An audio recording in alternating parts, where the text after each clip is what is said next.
You're probably fucking up whenever you're doing rooms, more than likely. All right. So the other day I had this problem, and I set up all my drums in my live room, and my live room is really big. All right. It's just too much room at all times, unless you're just loving big drums.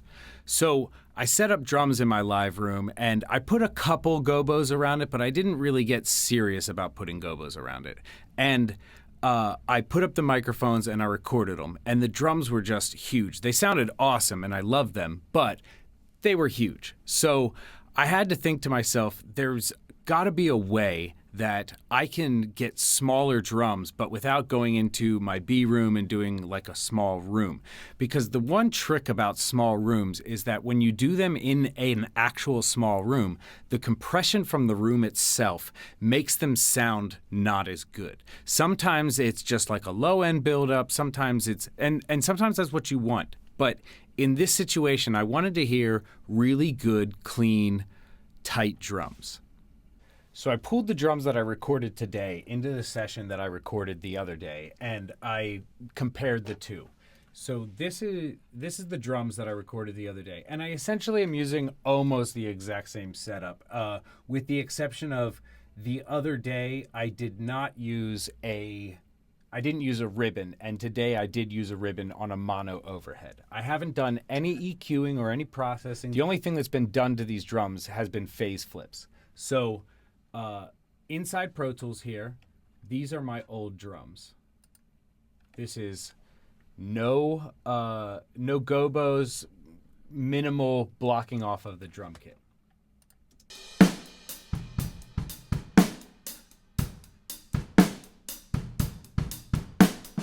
You can hear the decay on the kick and the snare and the way that the room is still hitting the microphones. It's mostly showing up in the overheads, but even the close mics are getting a good amount of decay of the room still. Now, you can tell, I'll throw in the rooms real quick just so you can hear what it sounded like with actual rooms going. Here's no rooms.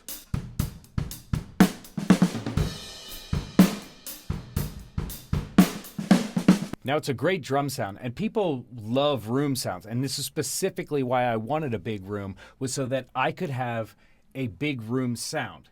Everybody can get tight drums. It's small studios, and you're just throwing up drums wherever you can, but not everybody can get a really good big drum sound. So I intentionally wanted that, but like I said, I needed to be able to get small drums too. So this is from today, what I recorded.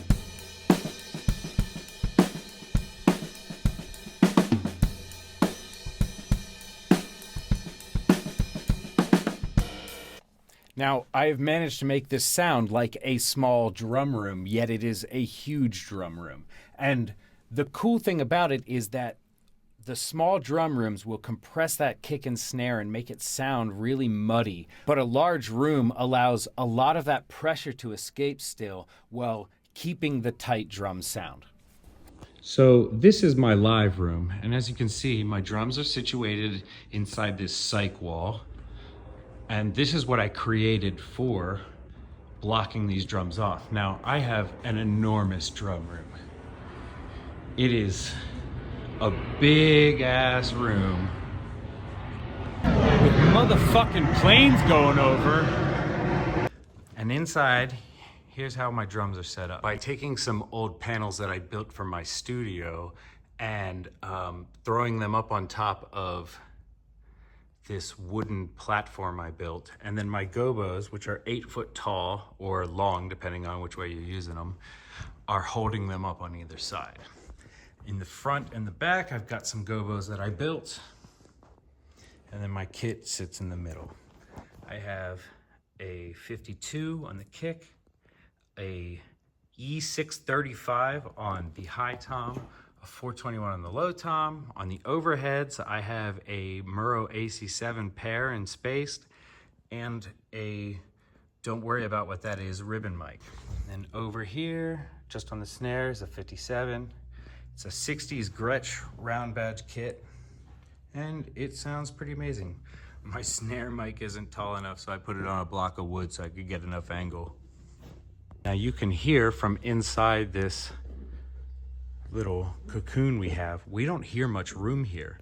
And that's what we wanted, because we're keeping the microphones from hearing that room.